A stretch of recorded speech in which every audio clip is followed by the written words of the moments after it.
I am currently on hiatus for the winter break, but I didn't want to leave you hanging and make sure you have some great episodes to listen to until I return in mid January. So let's go back in time into the Coffee with Yvonne time capsule to listen to these interviews from some of my favorite creatives and entrepreneurs changing the game. So grab your coffee and let's chat. Hi, Dr. Zay. Hey, How you doing? I'm good. How you doing? Good, good. For those who were not part of our previous conversation, Zay, as I call him, as I call them. Sorry, let me use your pronouns correctly. Day is fine. You're good. I've seen the progress of your work, and before we get started, of course, I always have to give you your flowers and read this fabulous bio that you have for Dr. Zay. Oh, I'm just so proud of you. I'm just bursting with pride. Okay. Let me read your bio, then we'll get into these questions. And then, of course, everyone at the end of the interview, Zay will share where they are featured on their platforms and how to learn more about their work. So, Dr. Xavier D. Clark, they, is an Office of the Director of National Intelligence, Senior Accessibility Officer, EEO, Program Manager for the Intelligence Community. Prior to this, from 2022 to 2023, they worked for the Department of Homeland Security. You better have that clearance. Office of Intelligence and Analysis as a Diversity, Equity, Inclusion, and Accessibility Program Analyst. Dr. Clark's previous positions include those of Senior Collection Strategist and Strategist Team Lead for the Collection Management Division at DHS I&A from 2021 to 2022.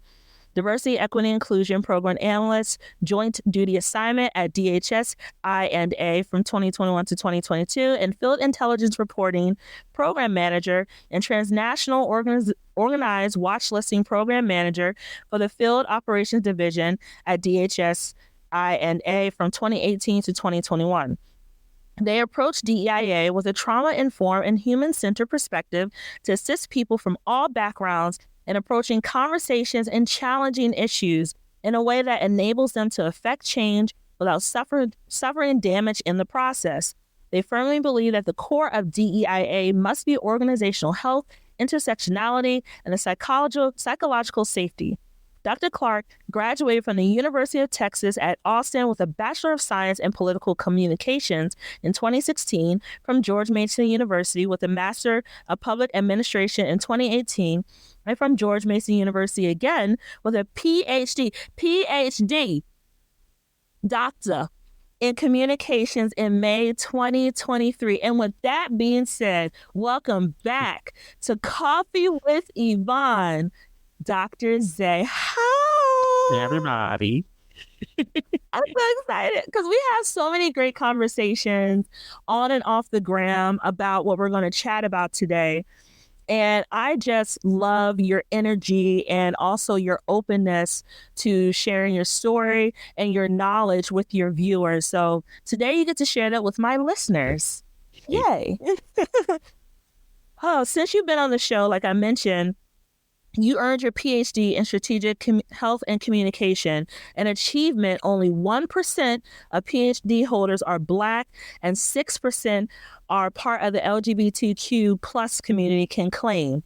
Can you please explain why you decided to pursue your doctorate in this particular area? Yes. So for me, I didn't realize I sent you my work bio, not my outside of work bio, which is fine. It's okay. But I think the reason I went into the field of strategic and health communication is I have felt like all of my other degrees were for family, and because you're supposed to do these things to survive in Washington, D.C., my PhD I chiefly believed was for me. It was to be a gateway for people like me. I chose to do strategic and health communication because one, they can be applied to very different backgrounds and portfolios. So from a strategic standpoint, if I want to do things in politics, if I want to do things in business, DEIA, etc. But that health lens allows me to look at things from a more informed way for communities that have a lot of disparities against them, like LGBTQI plus, Black, or Black and brown bodies in luxury spaces, and talking about how in luxury, that is often a site of psychological trauma for a lot of Black bodies and brown bodies and queer bodies. So I wanted to make sure that I could apply my love of government, politics, strategy with my love of fashion, health, and creating breakthrough programs for people. And I love how you connected those dots, because my next question, on top of your many aliases, you now have taken on the title of Professor of Purses.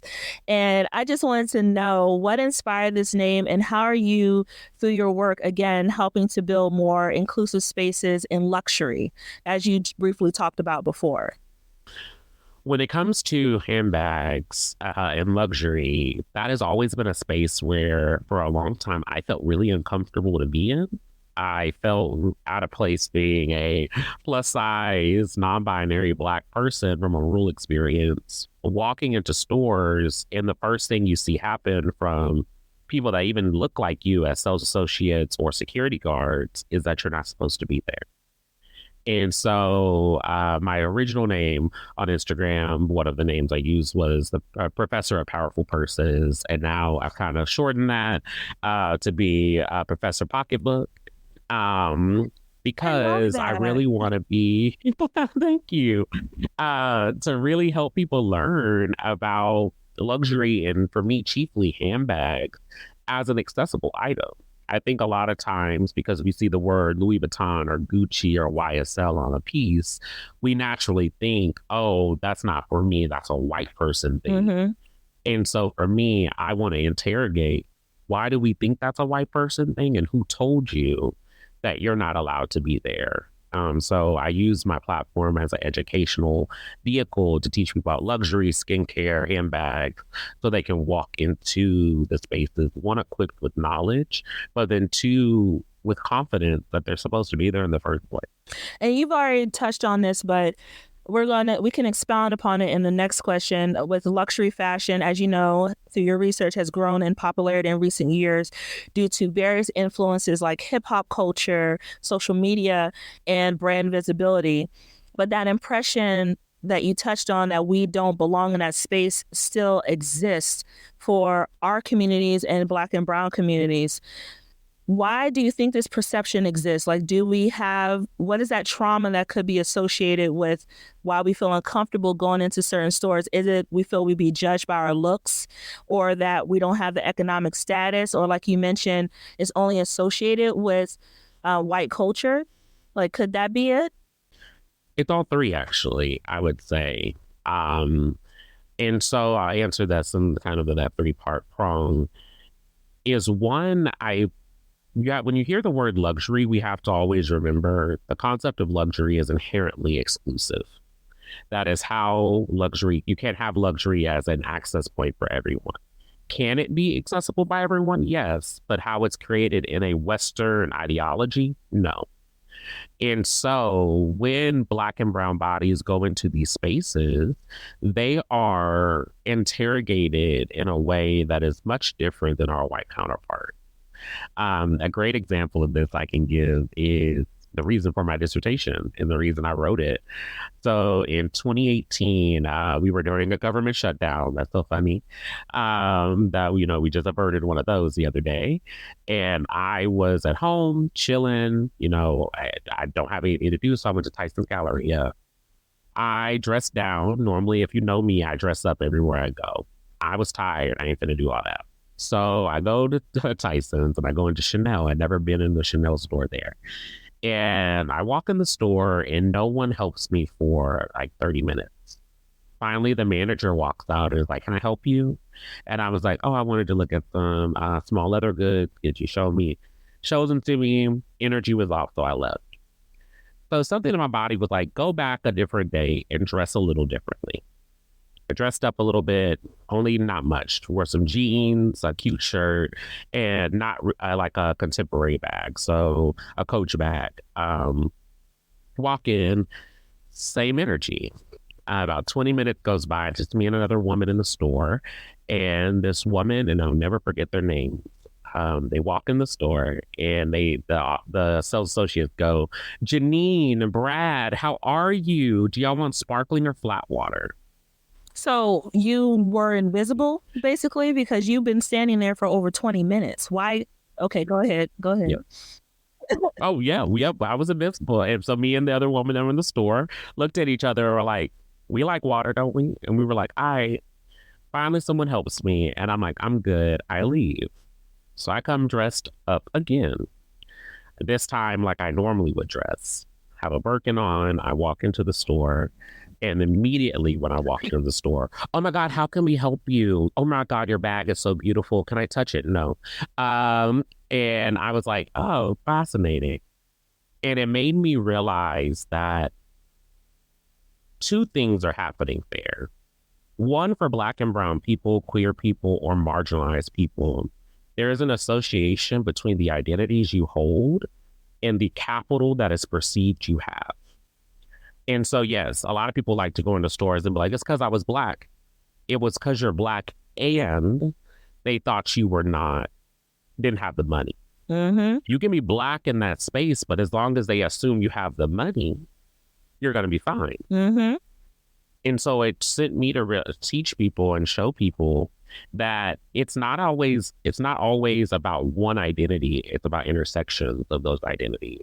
I went into the store the same person every time, but each time the capital that they assumed I have changed in the conversation.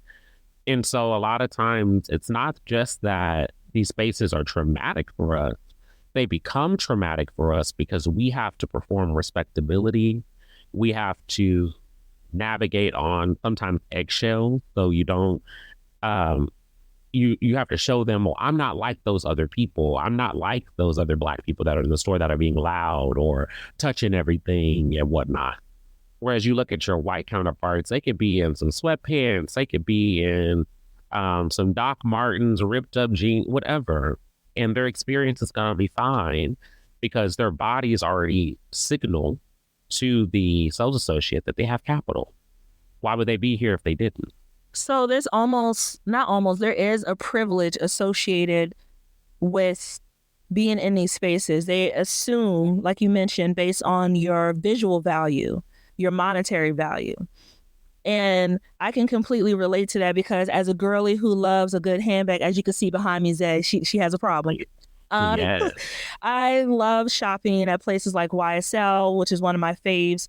But there's one particular brand I just don't shop because of the level of service I don't receive when I walk into the store, and it rhymes with Utan. But I have experienced same thing to you at the Tyson's location here in the DMV. I walked into the store, I was ignored for 30 minutes. No one said anything to me. No one welcomed me. And I was in my workwear and business casual wear, and no one even acknowledged my presence. It wasn't until I was leaving they wanted to acknowledge me.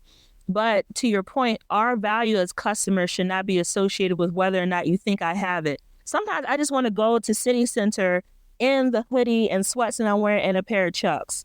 But you don't know that inside my pocket is my American Express. That when I swipe it, the card don't decline. You know what I'm saying? Like, you should not judge me based on what you think I have and my value. Now, how can, in your opinion, based on your research, how can these brands improve the customer service experience? Like, what are some suggestions you have for them? So a large part of my dissertation and the recommendations, and this will be further explained in my book that's coming out, that me and my professor are pitching regarding this. Surprise, writing a book. Yay! I'm so proud. Is a lot of times the reason we face the persecution too that we do in these stores are due to theft and loss prevention policies. So if you see a Black person in the store and you naturally think, oh, that person got no money, you're not even thinking of them as customer anymore. You're thinking of them as threat. And so if luxury is about leisure and luxury is about convenience, every person, when they walk into the store, until they give you a reason otherwise, and those should be very stipulated guidelines, a brand should be giving that person an experience. And I don't think that that happens a lot of times. One of my favorite quotation comes from Scatter My Ashes at Bergdorf. The CEO says that a homeless woman came into the store and she was a bag lady. And she looked at this fur coat that was about $50,000. And she was like, I want it. And he was like, ma'am, that's like $50,000. And she was like, I want it. She paid for it in cash. She paid 50 grand in cash? In cash. Oh my. And she was like, just because I don't have a home doesn't mean I don't have access. Ooh. And that's a big thing we forget. And I think for brands is to stop looking at your customer as just capital, but as a full-fledged experience holder. The more you build experience with a person, the more a person is going to shop with you. So like I go into stores, very particular stores, because I have built a relationship with them. And they know they might not be in here to buy something today. They might just have stopped by to say hello, to see the new collection, but he's going to bring someone with him next time, or they are going to buy something. And when they buy something, it's going to not be something small. It's going to be something big off the runway or off of something they've been looking at for a while. Don't assume about the customer. I think brands need to understand that the customer and the brand go hand in hand. And they also need to expand what they consider their client base to be. A lot of clients, they assume, are wealthy white women or wealthy people from Dubai or more Muslim wealth experiences. And you're leaving out so many people in the middle. So I get it. It's a business at the end of the day, but at the same time, your business can't run without people buying into it. And let's not act like Black people are not one of the main vehicles for your brand to gain clout. We make stuff cool because Black is cool. And you know what, Zay, you're absolutely right. When it comes to building the customer experience through authenticity and also through care, because Black and brown people, we spend our dollars where we feel valued. Like, for example, there's restaurants in our communities that stay open solely because we're loyal to them and they're loyal to us. It's the same way with brand recognition amongst the culture. Yes, hip hop makes it popular, but brand recognition for us depends on how valued we are when we walk into those stores. Do you think, though, in your research, there's a difference between the customer experience for Black and brown shoppers in the U.S. versus like a Europe? Because I know personally for me, my experience has been different shopping in Europe compared to the U.S. But I just wanted to get your thoughts on that. I would say yes and no. I think if they assume you are a tourist, you're going to have a very positive experience. But if they think you're a body that lives within that country's ethos, you're going to have the same experience you have here. And the reason I say that is when you are a person that you assume is just a part of a community coming off the street versus that someone booked a trip, flew over, used your system to get an appointment, stayed in the queue. That's a very different experience because you know that person is longing for the item and has the capital to even get here to look at the item, rather than a person that just might be from Suffolk or Worcester Village or whatever. And so them walking off the street is much different than a person that is traveling because there's something unique about that traveler versus that person that's just another Brit or German or Australian person. That's an interesting perspective because I do think since they know when you're a tourist, the chances of that item coming back is little to none because you, to your point, came specifically to buy it. Like, my purple YSL wallet chain bag, I had that on my wish list for months. And when I went to Milan last year, I said to my family, look, I don't care what we do, but when I tell you I'm leaving with something, I'm leaving with that bag. And I made sure we went to the YSL store and I got the last one they had in stock. And it just brought me joy. And me and the other, the security guard who was a brother, you know, we kind of gave that for the culture look from a distance, because it just felt good to have it. But again, I agree with you that if you are a tourist, there's a different perception like it is in the US compared to if you're a local shopper, who can afford what. Brands like Chanel, Hermes, and I may be saying that wrong, so sorry, but Hermes, Dior, etc., have held their position in the luxury market for decades. Outside of the well-known brands, what are a few other luxury brands people should keep on their radar, whether it's mainstream or up and coming like Black and PLC? So I'll do it in two categories. I think from a luxury standpoint, traditional luxury that are on that hierarchy, Bottega Veneta is that girl. Like, you will never get a better luxury leather piece like you will get at Bottega. That is what they do. Um, I think that also Fendi, especially for Black people, has always been a space that, from how they do ad campaigns, who they choose to be in their ads, how they treat you in store. I have always personally felt that Fendi cares about Black body. Um, and we are a very big reason Fendi's doors are still open. And so I think Fendi is a great place. And for the girlies, and I don't subscribe to this, but who are in their quiet luxury phase right now, not understanding the respectability politics and things that go around that. Laura Piana is a beautiful brand. Their little clutch bag right now is like rivaling Hermes's Minnie Kelly, as maybe the new little mini bag that people want. And so I think they have beautiful pieces. And so I think those are a couple of the ones from the luxury side, I would say.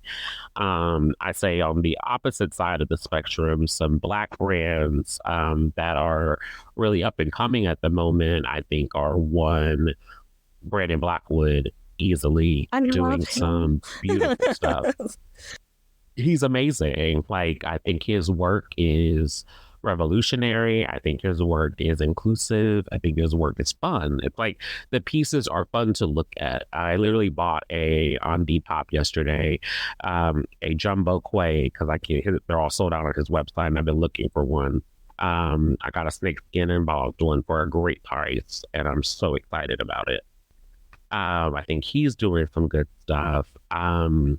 I also think that I'm going to put y'all onto some skincare girlies as well, real quick, from the luxury side of the conversation. Dion Libra. It is a wife-wife duo of Black women who are killing it. They're in the Ulta Incubator program, and they sent me a package the other day. And when I say their stuff, is it? They have it. They just came out yesterday with a glow, what's it called? A exfoliating body wash for that's really good for melanated skin. They also have a glow glaze that is like a serum you put across your body, and it makes you sparkle. It's like gold, beautiful, and their packaging is fire. I think they're doing some really good things, and I'd be remiss if I don't talk about my baby, Christopher John Rogers. When I think of what Black luxury could be and should be, it's Christopher John Rogers. Christopher's work speaks to that it doesn't have to be a Black brand. I am a Black person leading a brand.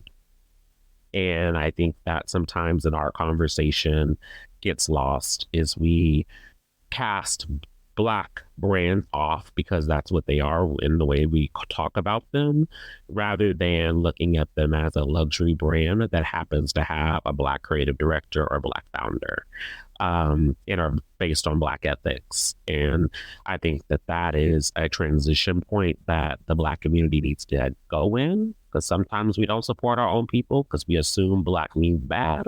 And I think that we need to just consider it not a Black brand, but a luxury brand. And, I appreciate you putting the listeners on to the brand in Blackwoods and also those fabulous skincare brands. Can you please send that to me on Instagram? Because I'm a skincare junkie, low key. I, I just really think that we could be doing a better job, like you mentioned, not just saying that this is just Black owned and it's for Black culture, but fashion is for everyone. And, visibility does matter, but allowing for us to support holistically is also just as important, in my opinion. And I just want to get your thought on this trend on TikTok. I don't know if you've seen it, Zay, but there's a trend of people parading dupes or fakes purchased overseas on a popular website. I'm not going to call them out, but it's a popular website, breaking down how the dupes can compare to the real version. Now, as someone who for many years, I'm being honest, has shopped on Canal Street until I learned how harmful counterfeit fashion is, can you please share the impact of buying fake bags that it can have on the economy or just on, our ecosystem even? I don't even think people talk about that enough as well. Yes. Before I get into that, I do want to kind of dispel something though, in the language we're using. Okay. A dupe is not a fake. Okay. I repeat, a dupe is not a fake. Dupe bags or dupe things do not have the logo of the brand. It might be inspired by a piece, but it does not carry that moniker of the brand. It does not have any symbols or symbology of that brand. And it's just inspired by. So I just want to put that out there because I am a person that is a dupe advocate. I think that if you cannot afford to go buy the in the store, but you can get something that doesn't have the logo and stuff on it, do that. You're not harming anybody. Yes, thank you for clarifying, because that trend of calling it a dupe is too much associated with the fake culture at the same time. So go ahead in your explanation. You got the floor. Okay. No, but yeah, 100%. But when you talk about counterfeits, there's two levels of counterfeits.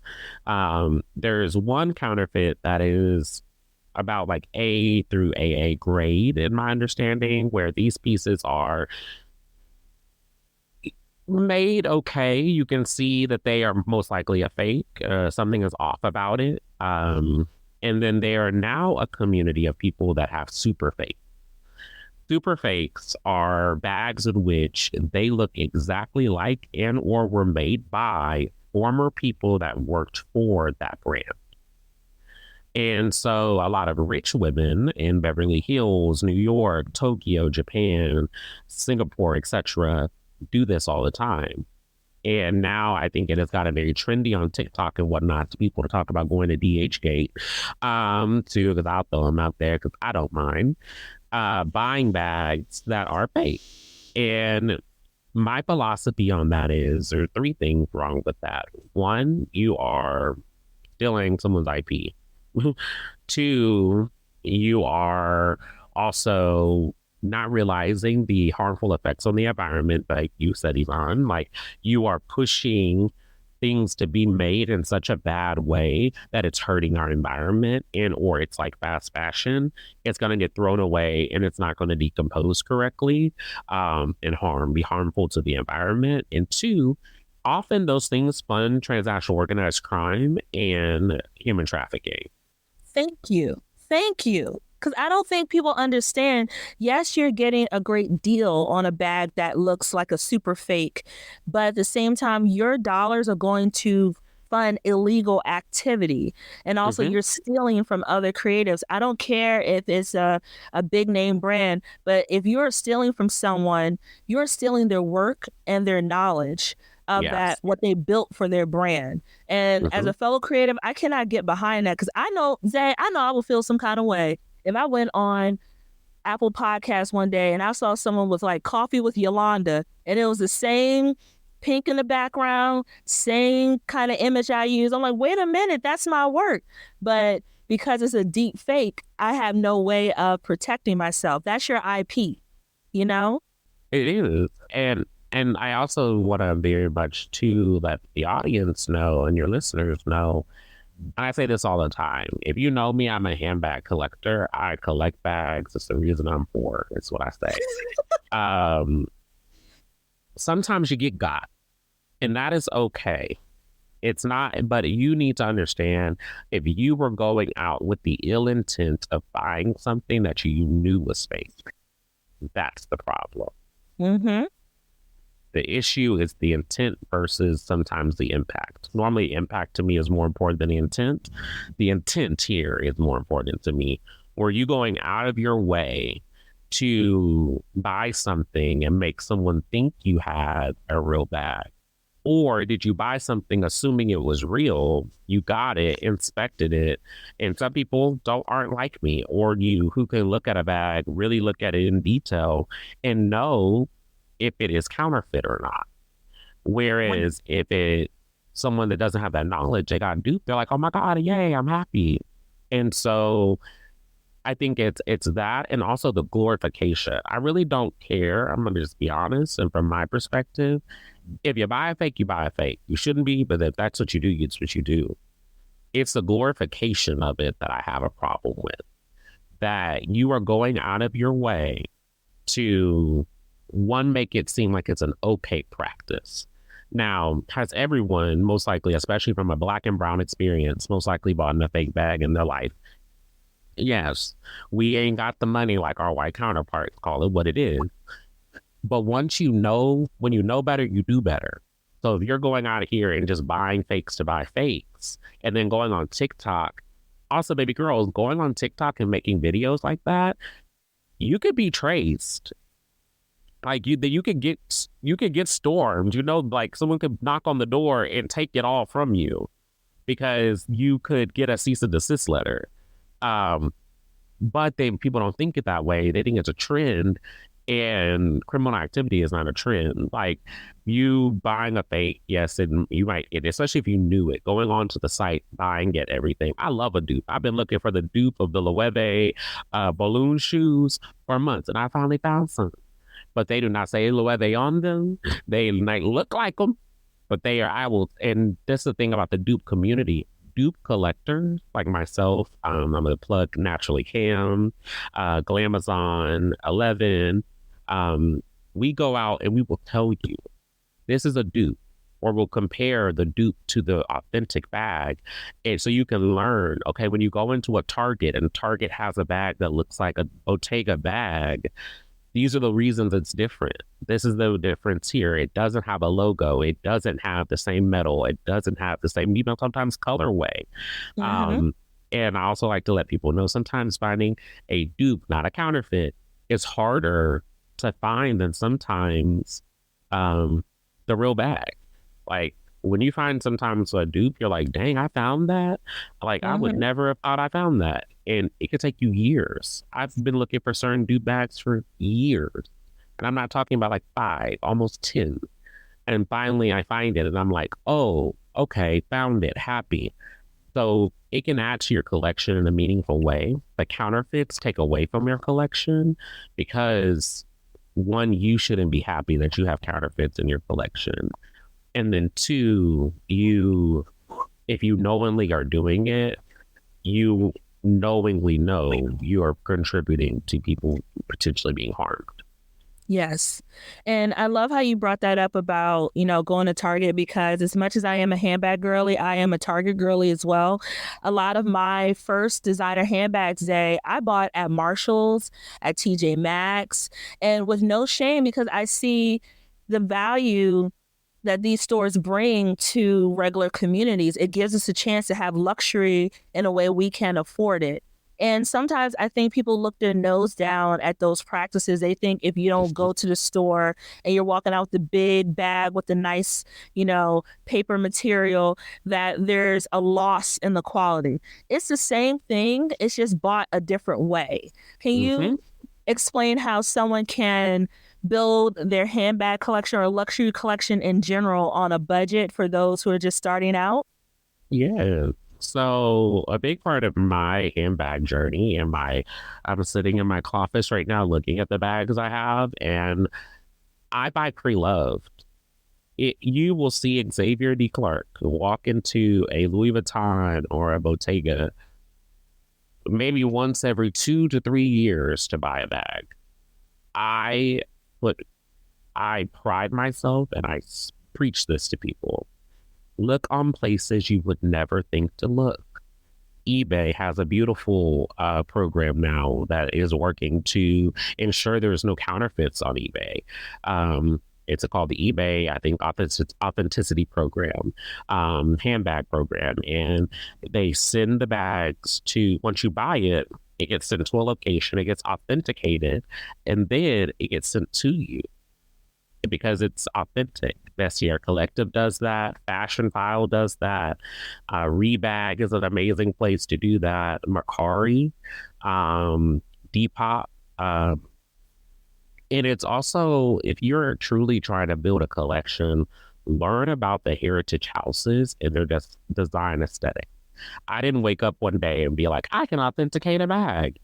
I woke up one day and did my research, and I started to learn things about bags that show how a bag is a counterfeit versus a real one. And when you see, sometimes a super fakes is really hard because a super fake actually is pretty much a one of one. Like, I'm just going to be honest with you. It is a one of one. It looks exactly like the real one. Down to everything, numbers, all of it. But when it comes to other, more mainstream counterfeits, you learning codes of the house really will help you. And also, I think I was telling my friends this yesterday, and they're like, what? The Brandon Blackwood bag I was telling you about, I got that bag for $130 on Depop. That bag is normally $400. I know how much that bag is because it was in my cart. Yes. And so the thing is, though, I have conversations with the people, and this is like giving y'all some tea that you listeners are getting for free. And these are only for people that normally work with me as a consultant or that I teach about handbags. I negotiate with every person I might buy something from. If you're saying that you're selling it for $350, we probably can get that down to $275. Like, don't just buy the thing on face value because the price looks good. Get to know the person behind the sale. Get to know the person you're buying from, because then they might be like, hey, oh my God, I have more bags that I might buy for you. Yvonne knows this, but I have Birkins in my collection. And the story of my Birkin collection is actually because of that negotiation that occurred. I was buying some dupes, no logo inspired bags, the Birkin 40. And I was like, oh my God, I really want this bag. And I was talking to a woman on eBay. She messages me and started kind of quizzing me like a Hermes appointment, like leather appointment.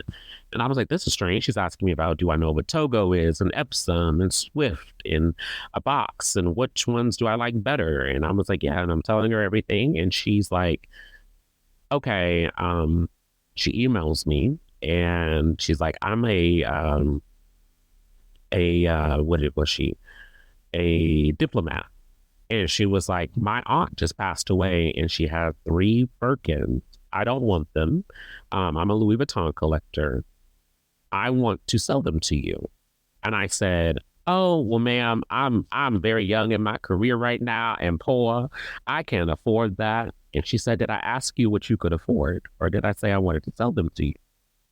And I said, okay. She said, for $8,000, I will put you on a payment plan and I will sell you all 3 of these Birkins. You have to promise me you will never sell them. 8,000? Oh my God. Oh Lord. Okay, for those who may not be aware, Zay, can you please tell people what the price range is for entry level? I like to call it entry level Birkin up to the big girls. What's the price point? Right now with inflation, it's about $12,000 for one, and that's normally like a size 35. Up to the most expensive Birkin I understand is $585,000. That's the crocodile Himalayan with crystals. And you got 3 for $8,000. When you have handbags that are special like that, they build in value, right? So when you are collecting handbags, they're seen as assets, essentially, that can be used for monetary needs if need so down the line. For someone like myself, I've been a handbag girly since, my goodness, since I was 16. My first bag, I got this for you. My first bag, Zay, was my 16th birthday. My aunt and uncle bought me the Dooney and Burke Bumblebee purse. You remember that purse? Mm-hmm. That was my very first handbag. And when I tell you she was excited to walk into school with that handbag on the first day, I have loved beautiful bags since then. But I'm more selective now in my experience with collecting bags. For someone who wants to start building value with their closet in the handbag space, what are like top 5 bags or shapes that everyone should have in their wardrobe rotation? Yeah. One you shouldn't have is the never full. Just get that out of your conversation immediately. It ain't it. I think everyone should have, I want a top handle bag. And what I mean by a top handle bag is a bag that has one handle that is the handle. These bags can be more dainty and or larger. And the reason I say someone should have one in their collection is they're timeless. When I think of the Fendi Peekaboo or I think of an Hermes Kelly, that top handle is something that isn't ever going to go out of style, and you can always pull for that bag. And it's also most times effortless to wear. I also think that and this is going to be wild, I'm going to say is having bright and neutral bags. Everyone always is like, I need neutral, black, black, black. But do you know that neutral also could be black or brown is what most people say, could be a cream, could be a eggshell, could be an off-white. Like expanding what you think of as a neutral color is really important for your handbag collection. So you can have pieces that are functional, but also transitionary. Black bags don't go with every outfit. It can actually clash, especially in a business space, with the outfit you might be wearing or the suit you might be wearing. And then I say bright bags as learning what bright bags actually are neutral. These could be your red. These could be your army green, your Kelly green. This could be orange, actually. Like finding colors that are neutrals, but also expand the aperture of what your collection could be. Then you need some totes. I say always get a good tote. And the reason I said not the never full is because a good tote isn't always a mass produced tote. And I more particularly say I like the Goyard Saint Germain bag. I think it is a beautiful tote, and just for how the leather is made, how it patines over time. And patining just means how the leather starts to age and sometimes change in color or oxidize. And you having some clutches and crossbodies in your collection. The bags that you can just pull for your trusty dusties. For me, I'm a big bag person, but big bags aren't always functional. So get it. And then also mini bags are not always functional. So finding some bags that are in the middle ground are very important. Good shapes can hold at least like some good stuff, and you can dress up and you can dress down. Don't always get bags that are only dressy, and don't get all bags that are just casual. You need transitionary pieces so that you can have a long lasting handbag collection. I feel validated because I have all those things. I do need to buy, Enze, I might have to hit you up. I need a good top handle bag. I have one from Brandon Blackwood in like this gorgeous lilac color, but I need something a bit more warm, for like fall, winter, that time period. So, we got to talk about that because to me, from me, love me season, I buy myself one handbag each year as a Christmas present. And I did kind of overextend that this year, but here we are. But I just wanted to know from you, now that you have launched is it your first collaboration with Bougie Luxury? Bougie Luxury. Oh my God.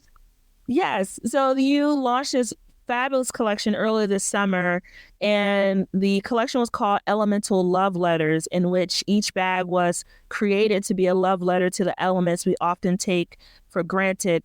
I love my pink bag that you picked out for me. Thank you so much. Are there any plans to launch another collection or perhaps consult with other handbag companies in the future? Yes and yes. There are also a couple left in the Elemental Love Letter collection. So if you are still interested in getting one of those, I can send the links to you for your listeners. But yes, the goal is actually for Boogie Luxury to do another collection. I think this one, and y'all will be the first to kind of know, is I think I want to do it from a continent standpoint of really getting to having people design from what does North America mean, but not just from an American context, but also from a Mexico and Canada, and how can you create a bag that shows all three countries? Africa, how do you show the continent of Africa as something beautiful and collective? So I'm thinking about that right now. And also, there are some other places where I want to start doing some consulting. So ideas for bags and building collections, and or even just being a design consultant on a thing. My name doesn't have to be attached to it, but as a consultant, that is something I'm very interested in and wanting to move into over the next year. I love that because that sets the vision, that makes the vision clear for what you want to do, but also taps into your experience in the market overall for creating more inclusive spaces and fashion we need in our closet, because sometimes the girls be dry of what they're giving us for handbags. I'm like, I've seen it. I'm bored. Give me something different, and your work stands out. I knew it was your work because your thumbprint or your fingerprint is identifiable in everything that you do. So when I was looking at the collection, I was like, this looks like Zay, hands down. It was clean, it was fun, but it was purposeful. Thank you. So I really loved it. I can't wait for the next collection. Now, before we wrap up our interview today, I did change up my quickfire questions just for you to make it more fun. So we're going to do quickfire questions, luxury edition. You ready? Yes. In order from best to worst: Chanel, YSL, Hermes, Fendi, Dior. I'm going to do from worst. Chanel is worst. YSL is next. You said Hermes, Fendi, and Dior. Dior would be next. Fendi would be second. Hermes would be first. Ooh, that is an interesting rank because the girls are tied into that Chanel. Everybody wants that Chanel bag so I bad. know. They do. They are so hungry for that raggedy Chanel.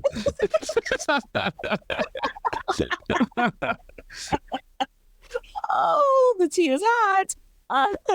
And then next question, what do you usually carry in your bag? Ooh, in my bag, I normally carry Summer Fridays lip balm. I carry my Athleta clutch because it carries my wallet, my prayer Bible, keys. I always have a pair of headphones on me, my portable charger. And then probably if it's like a long day, some lotion and a like little like sample cologne or perfume.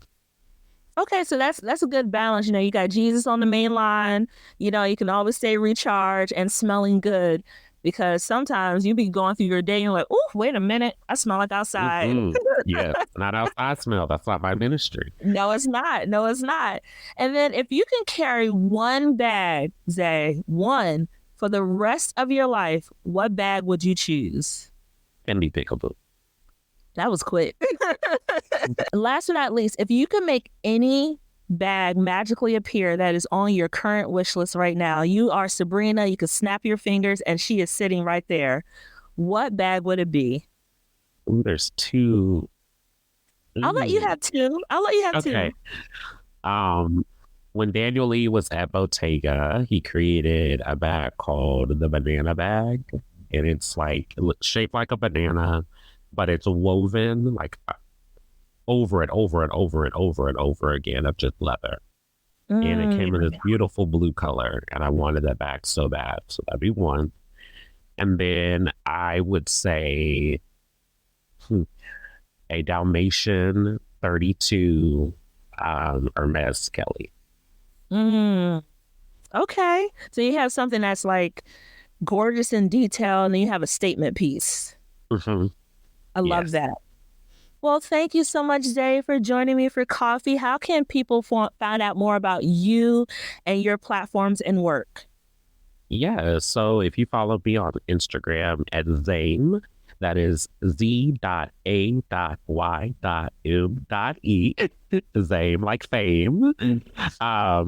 And then if you ever want to email me or have someone come speak as a consultant for DEIA or, you know, help you in any way with DEIA matters, you can reach me at info@almost Zaymous, ZAYMOUS.com. Thank you so much, Dr. Zay. Yes, we're going to close it with Dr. Zay because you've earned that title. I appreciate you so much for your time, and we will chat soon. Coffee with Yvonne is produced and edited by Yvonne Pearson. Coffee with Yvonne is created by Pink Dollhouse Marketing. You can catch the latest episodes by subscribing to Apple Podcasts or wherever you get your podcasts.